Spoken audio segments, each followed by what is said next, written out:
Recording's about to start. Okay. Once it starts, I do it. Hello, everybody. The Nameless Narcissist here once again. A simple man diagnosed with NPD, giving the facts of narcissistic personality disorder and things that go on in my head. If you like this video, please like, comment, and subscribe. But keep in mind, I'm no clinician. I can only speak to my own experiences. And we have someone very special here today. This is a friend of mine. His name is Joe. He is diagnosed with both antisocial personality disorder and borderline personality disorder, though the borderline is in remission, if I remember correctly. And for those of you that don't know what antisocial personality disorder is, that means he's a sociopath. Exciting, right? He's going to kill me. No, he's not. That's stigma. I'm sorry. Anyways, he also goes by the antisocial borderline on Instagram, so make sure to check him out. And he is planning on starting to make some videos soon, which will be really interesting. So, Joe, do you want to say anything? Yep. Hello, everyone. Hello, everyone. My name is Joe. Like he said, I take up about half a cluster B. I have both. Although I'm functionally recovered, I will, always consider myself a borderline, and I also have a antisocial personality disorder, and I just want to shed a little more light on it and reduce some of the stigma that's out there. And when it comes, hell, I complain about the stigma with NPD, but I swear to God, the only disorder that probably has more misinformation on it is ASPD by far. Yeah, for sure. NPD and ASPD, we're being attacked lately, so I'm not a fan of that. See, and it's like, if you want to attack me because I'm a piece of shit, like, go right ahead. It's like, just have an accurate conception of what the disorder is. Then you can attack me for those things. Okay, so in your own words, I'd love to hear how you would describe ASPD. Like, because none of us know what actually sociopathy is, hearing it from your mouth instead might be really helpful for some people. Yeah, for sure. I guess I'll start with the DSM, and what they describe from the categorical model. So there's 7 symptoms, and none of them have to do with criminality. So I think that's one of the biggest misconceptions. We'll start there. I've never been to jail. I don't have a criminal record, and yet I'm antisocial. Another big, stigma is that we don't like people, or that we're secluded to like random places and we don't interact with people. That's also not what that is. Dude, you have no idea how often somebody will be like, "Oh, I'm really antisocial," and I'm like, "No, you're asocial." Yep. And in other countries they call it disocial, I believe. Yeah, it's more of like a social phobia, where people don't like going out and things like that. That's not what ASPD is at all. The first symptom, it's we have issues with we break the law, and we have issues with social norms. So that's the key part of it, like social norms, just what the society values, what society sees as negative or counterproductive. And so that comes from my upbringing, like that comes from a lot of things that my parents couldn't give me that they did in other ways. For instance, government benefits like food stamps and things like that. Society looks at that as it's not too positive, but for someone like me, that's the only thing that was there. So I do love emphasizing that, is that when it's, well, like, because you said this to me before, which really helped me conceptualize it, is that it's antisocial against society, which I think, like, which sounds antagonistic, you know what I mean? Would you say like it's as antagonistic as against society? I will say, people on the lower functioning end of the spectrum for ASPD, that's probably the closest to the stereotypes that people think about.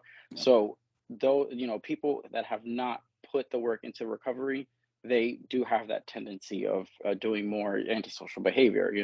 I've never, I do certain things, and I have my own moral code, I guess you could call it that, but there are certain things I wouldn't do. Yeah.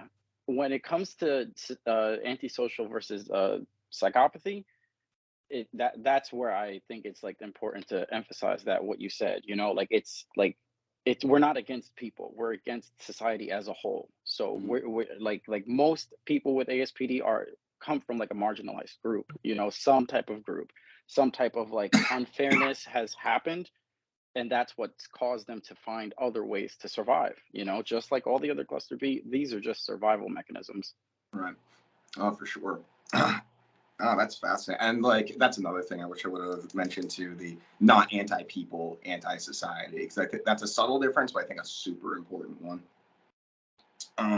So a lot of people, when they think of sociopaths, they're effectively thinking about factual and psychopathy, but they think that you guys don't feel emotions. They think that you guys are calculating, cold, murderers, all that stuff. Yeah. And so what I really want to know is like, are there emotions that you don't feel? And which emotions are like more blunted, or which ones aren't affected at all? Okay. I guess I'm a special case because of my mix with BPD. Mm. So I do feel everything, under and over. I will have moments of like complete shutdown and other moments where, something that's basic, it's like magnified. When it comes to ASPD, it's a symptom itself. It's the remorselessness. That's the Mm. lack of guilt, and that is a tendency to justify things that I've done that may look bad to other people, I will say that everything that comes from any behavior that comes from the ASPD, it's a counter, I don't start things. Something has happened that triggered me, Yeah. just like BPD. And so because that happened first, I don't feel guilty. I was defending myself. I was just trying Mm. to, do whatever. So if I had been left alone, nothing would have happened, And that's where like people are like, they don't learn, or like they're like, no, I'm not out to get anybody. Um, I'm just trying to live my life. Yeah. One that I feel that I still struggle to this day would be revenge, which I guess kind of goes into the remorselessness, because not only do I not feel guilt, I now feel this drive to get back, You at feel whoever's like righteous. righteous, like, just to even the playing field, like it's not an eye for an eye. That's the perfect way to say it. Also, if I'm looking down, so I'm still paying attention. I just like writing down questions that I think of as we're doing the interview. So no, I'm not being disrespectful or anything. But No. so question. So like you said that like it's reactive, right? Which I think honestly applies to basically all cluster B, is that we at least it's reactive because we perceive a slight against us. But I think the question there is, how often would you say that those slights are being perceived accurately? I guess it depends on the context. But You're like, oh shit. yeah, I mean, yeah, yeah. I think it's when it's close ones, like when it's friends or anything like that. It's I personally am more on the borderline side. So if that abandonment comes in, if no one's answering my text, anything like that, I think they're mad at me, and so that's my head will just run with it.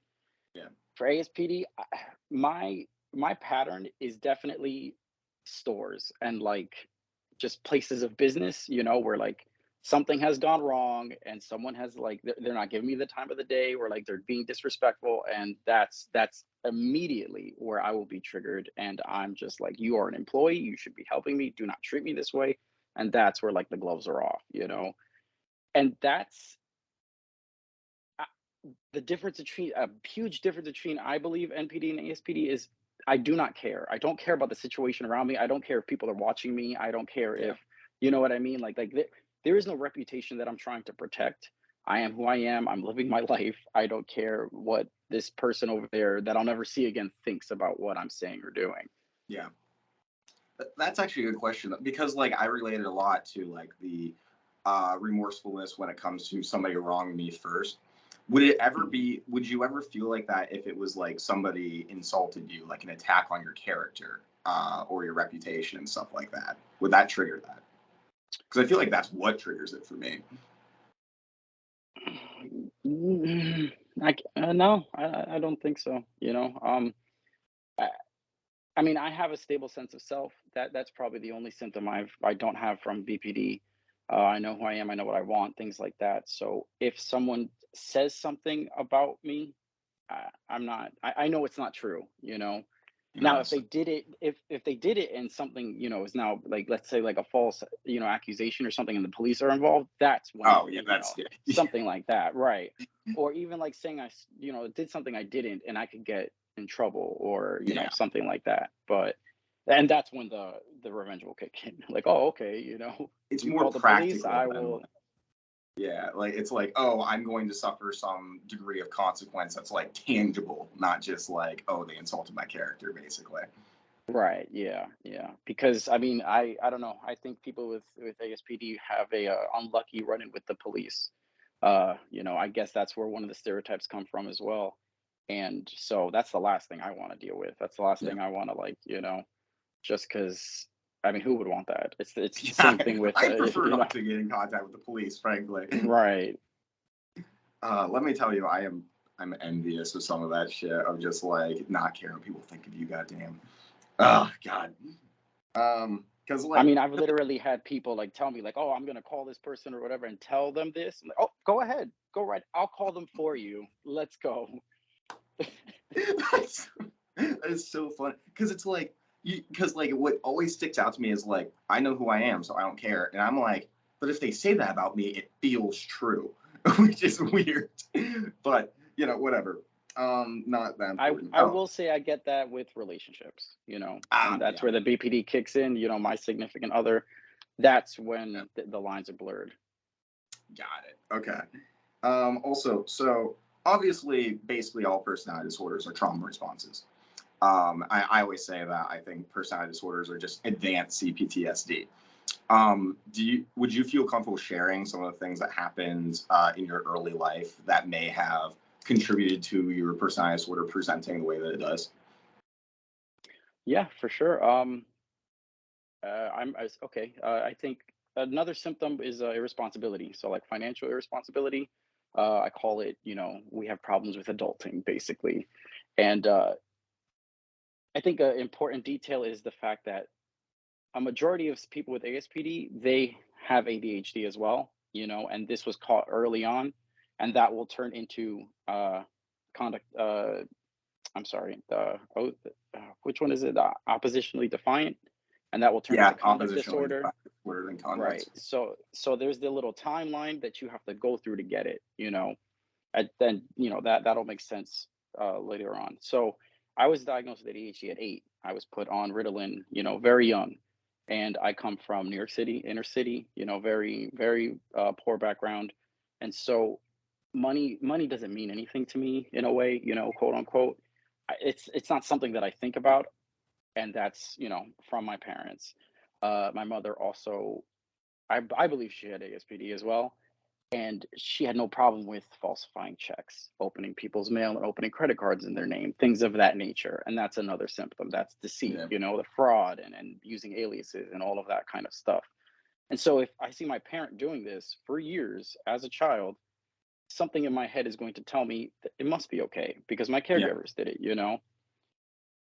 Uh, I mean, obviously my recovery has taught me that no, that's not okay. I should do it in other ways, the right ways, but mm, that kind of stuff, that's going to start molding, my, I don't want to say personality, but my behaviors, or like certain behaviors I may use.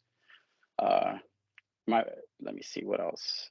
Early schools, like I went to pretty low income, like schools that just didn't have resources and things like that. And so that revenge, that like the way I carry myself, I need to look maybe intimidating, I guess, when I'm on the street because I don't want people to mess with me. I was bullied. I was I have sexual abuse like from an early age as well. And so that fuels that rage that like comes out, um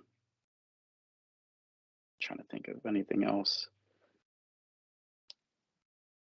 Yeah, yeah. So yeah. I mean, I put you on the spot with it, so I mean, you answered my question hands down. A big Oh, one, a big one. Sorry. Anti-authority. So my mother had bipolar, and so she would go, the manic and the depressive cycles, yeah, and I took care of her sometimes. And so I had this constant contradicting image of like, this is my mother, my parents, she's supposed to be taking care of me. And then I was also, helping her clean the house and giving her medication at like 7, 8 years old. And so how can you say that you're the parent and the authority when I'm taking care of you? So that image was never really formed in my head. Yeah. To this day, I now have issues with that. I've gone against teachers. Teachers have quit, like from schools that I was at. Like, sorry for the smirk, but like I guess I'm kind of proud of Yeah, it. there's a little, Because, there's a little bit of pride there. I get it. right. And like to this day, I mean, even with the police or any other like bosses and things like that, I just have that issue where if I feel that I'm superior or just better at the job, I can't like listen to you. Yeah, and I think, and a lot of people would think that would be like narcissistic in quotes, but I think the difference there would be is that there's some hierarchical thinking there, but it's not. I feel like yours probably isn't grandiose. It's based more in reality, I assume, like your performance. Right. It has nothing to do with me. It has to do with like what may happen. I guess kind of like it's not on my ego. It's you're gonna make me work harder or you're gonna put me in danger. That kind of stuff. Yeah. Yeah. Noted.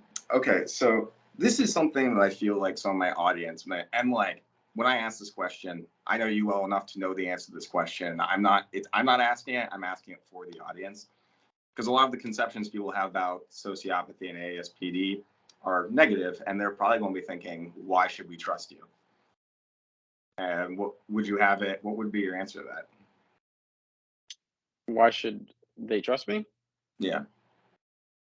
I have nothing to gain. I have nothing to gain out of being, honest and open and whatnot. And that's another thing that everyone just thinks that we're driven by, power or money or some type of like external force that we want. I'm not getting any of that here. If Yeah. anything, I'm here to shed some information, reduce some stigma, and if I can help one person out there who may, be struggling with the same things I have, that's why I'm here. Good shit. Because that's what I always say to like people who are like, "You're lying about narcissism." I'm like, "Why? What could I possibly gain from this?" Then they're like, "You just want attention," and I'm like, "Okay, like go back like 2 seconds. You're saying that I'm lying about having NPD for attention." It's like take 2 seconds to put that together, right? And then if you stump them, they say, "Well, you don't really have NPD. Let me see your medical records." And I You show can't win. them. I literally made a post where I was like, "Yep, here's my diagnosis. Fuck you." Yeah, yeah, I saw that. I saw that. See, and then I would be like, I don't have to show you anything, believe me or not. I just wanted to show them they were wrong. Okay, anyways. Um, God damn it. Okay. So I'm curious, how do you feel about the term sociopathy? Do you prefer that to antisocial personality disorder or vice versa? I I do prefer sociopathy. I mean, it's in the word, like I have like negative connotations towards society, and the institutions that it's made up out of, Yeah. which once again, going back to, where it comes from, it's the schools that failed me, the government that like failed my parents and things of that nature were just one by one. I mean, even now on social media, whoever the governing body is, they should not be allowing people on social media to be talking about us like this, like it's not a well-known fact, but ASPD has just as much of a suicidal rate as BPD does. And for someone to go online and see these things, that's terrible, versus psychopathy. That means I'm not really forgot what it means specifically, but that's more geared towards individuals. Yeah. Sociopaths are not out there going after people. I mean, are they going against like the government? Maybe. Going against corporations? Maybe. Not me Freedom fighters specifically. and I shit. can't speak for other people. Right, exactly. I mean, even in a post I said like one person's, sociopath is another person's like freedom fighter. Like literally. Sorry, my computer just made noises. I'm not sure why. Okay, should be fine now though. As far as antisocial, I think that I mean, I don't care about it one way or the other, but it helps reduce more stigma. Yeah. And because that's the DSM's way to call it, I refer to myself to as an antisocial. Yeah, because that's the kind of like I say every now and then that like for people to get an accurate conception of NPD, it's like we got to rename it away from narcissism, which I hate because narcissist sounds so cool. But I feel it's similar like by them calling sociopathy antisocial. It's like you say that to somebody on the street, and they're gonna be like, I don't know what that means. Okay, and probably just not care.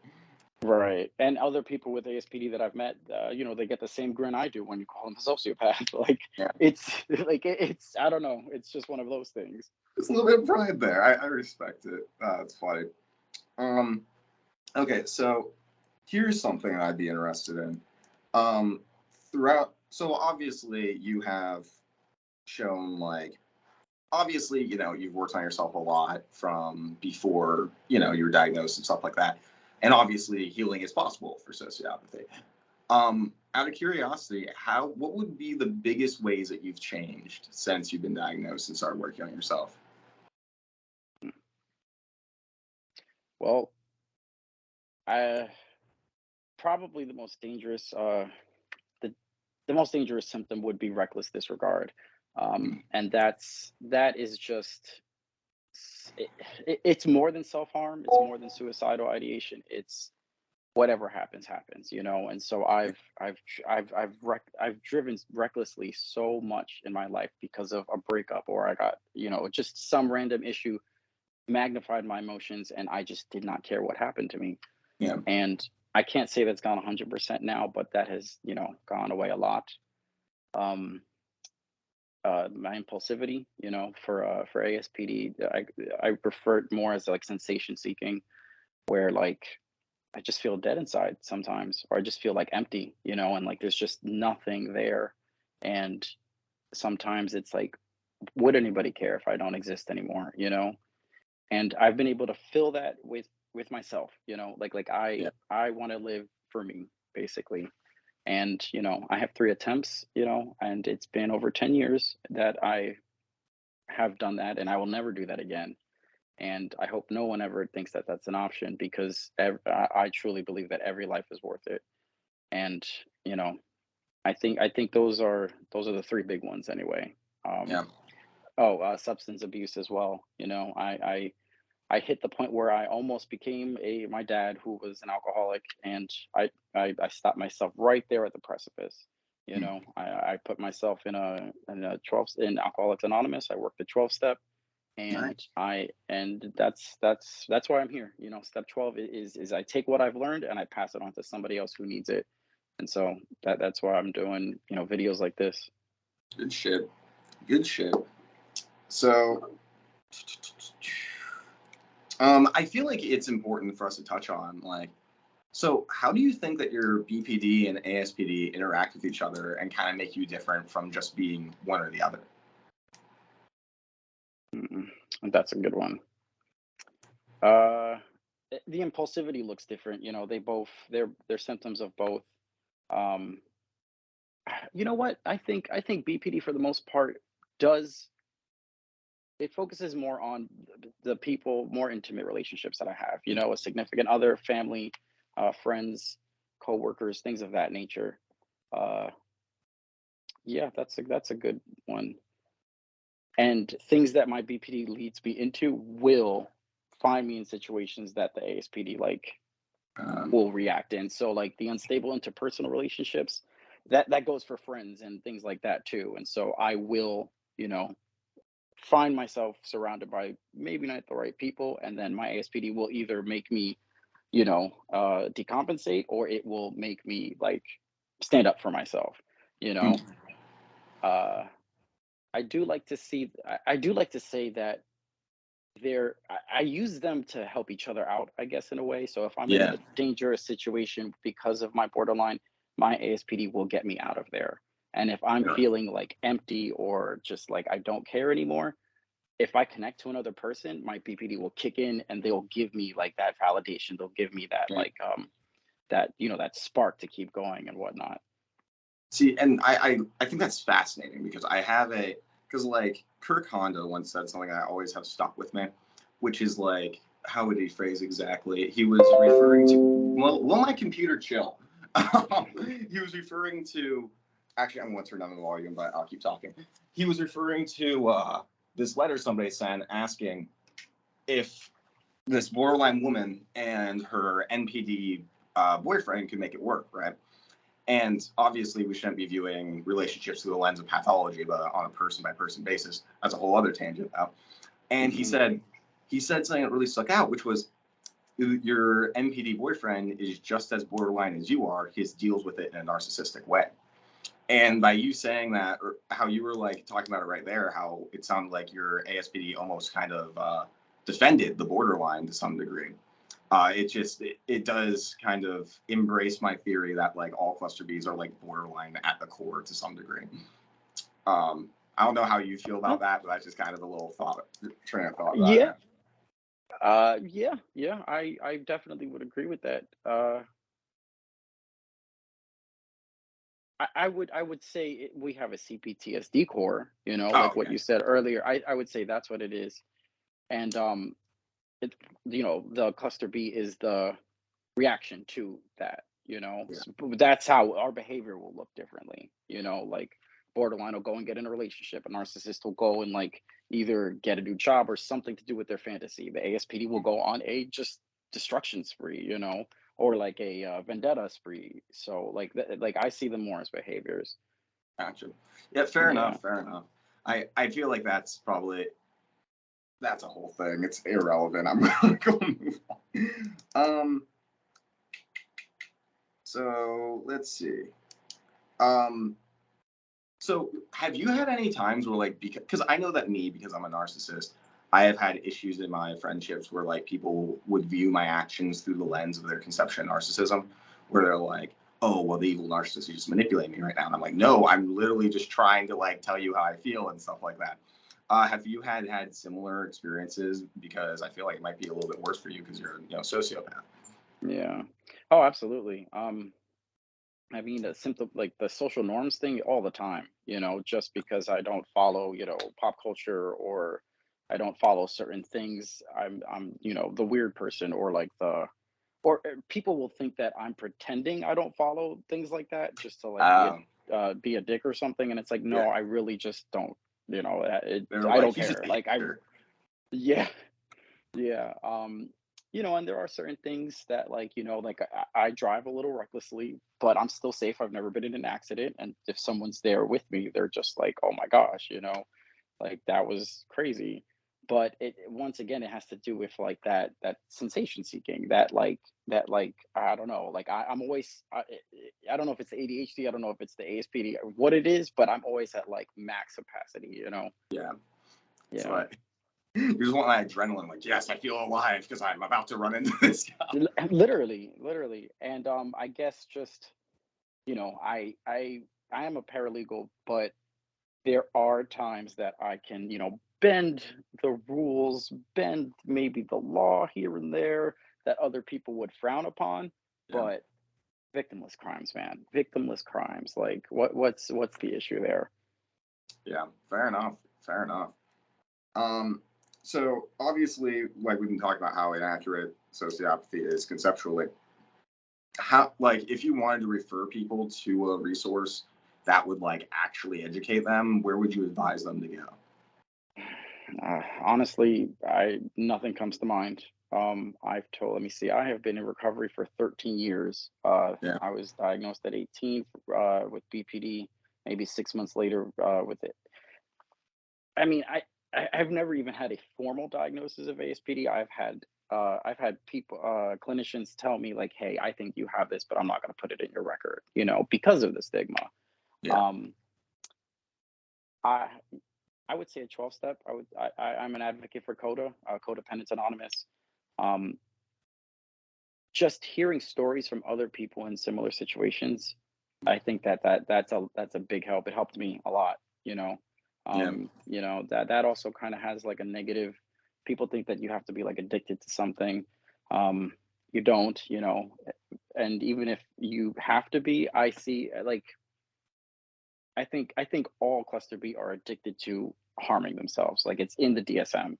There is this there's this like we're self-sabotaging basically. I Yeah. forgot the words they use exactly, but it's like we're hurting ourselves, Yeah. and hearing that from other people, it helps validate that in you, and that's it becomes more, you become more aware, and you can start making the right decisions. Interesting. Okay, yeah, fair enough. Um, I have a couple. I I feel like we're like blowing through these questions. I'm like, man, I don't have enough. But I just thought of one that I really liked is that if you could say like something to like, I have some people with ASPD and BPD on that watch my content and stuff like that. If you could say something to them, that could be words of advice or something comforting, stuff like that, what would you tell them?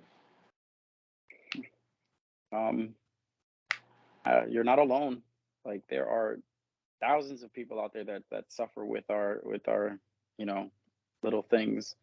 You're a survivor because you've come this far.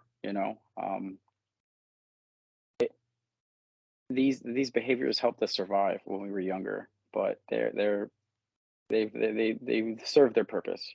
And it's recovery is there. It's possible. I'm living proof of it.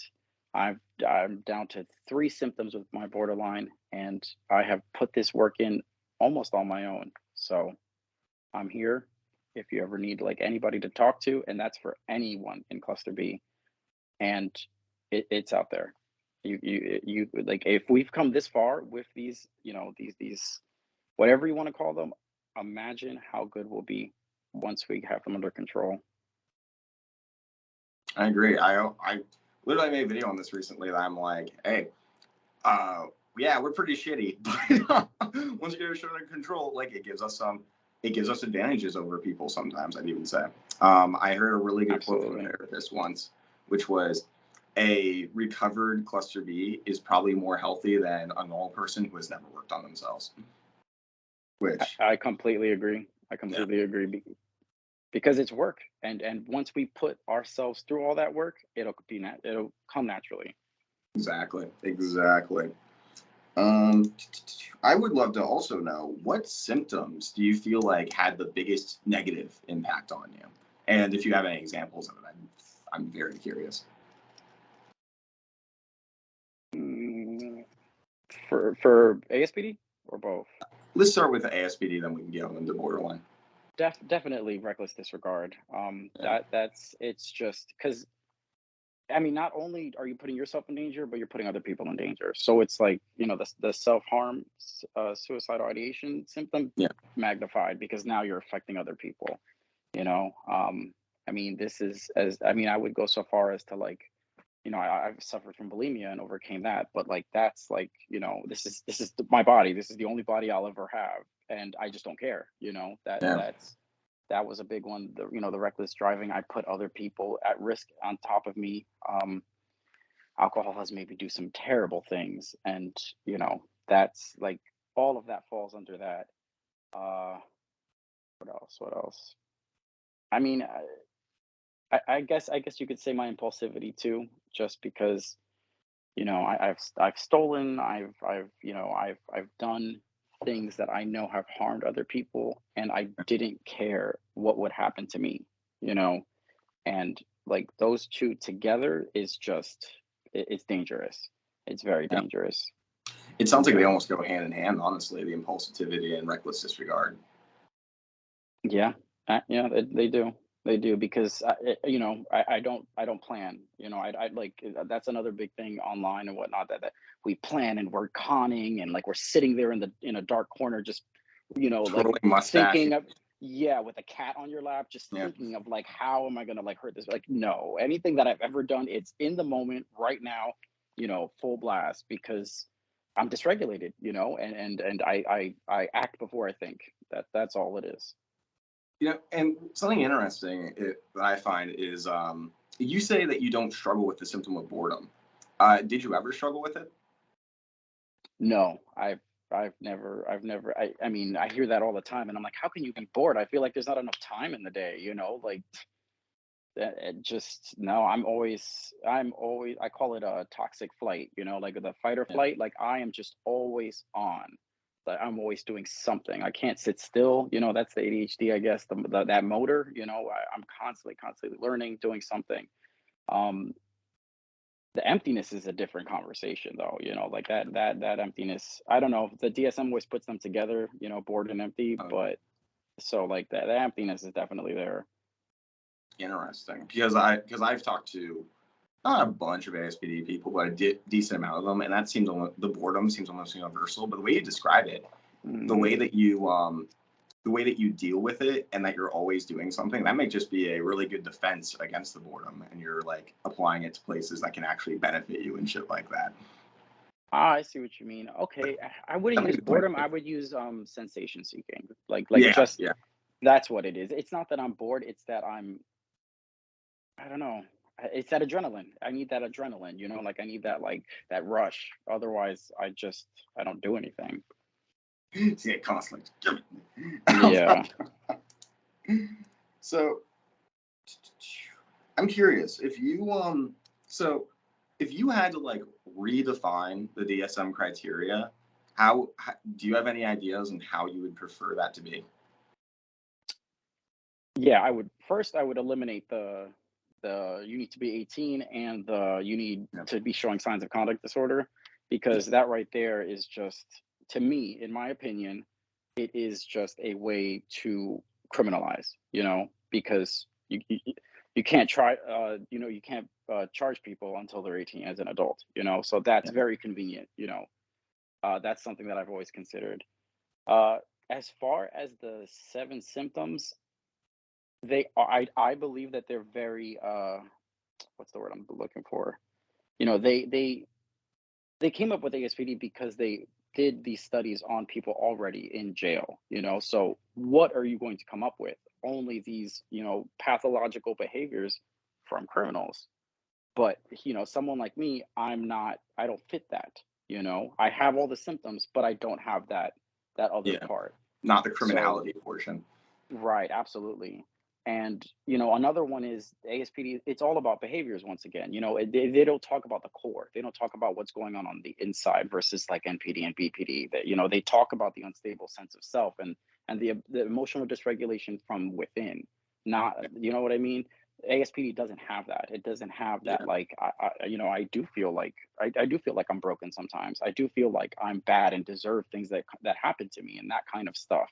I feel like no one would care sometimes as Yeah. well, and I think we talked about this before, but it goes back to like that, the 12 step, the roles in family, and I think ASPD falls in the category of the lost child, or like the child that was just like forgotten and whatnot, and they sought attention by doing things that would get them the attention, stealing, doing drugs, having sex early, things like that. And that's what I believe the core of ASPD really is. Yeah, I can see that 100%. And like, fuck, talking about diagnostic criteria, because like I complain that like all the diagnostic criteria describe external behaviors, but like I feel like it's so much worse with ASPDs because like at least with like mine, it's like okay, um, like there's chronic feelings of envy or believing others envy you. Like that's an internal experience right there. You could also argue need for admiration, but they don't really touch on why that is at all.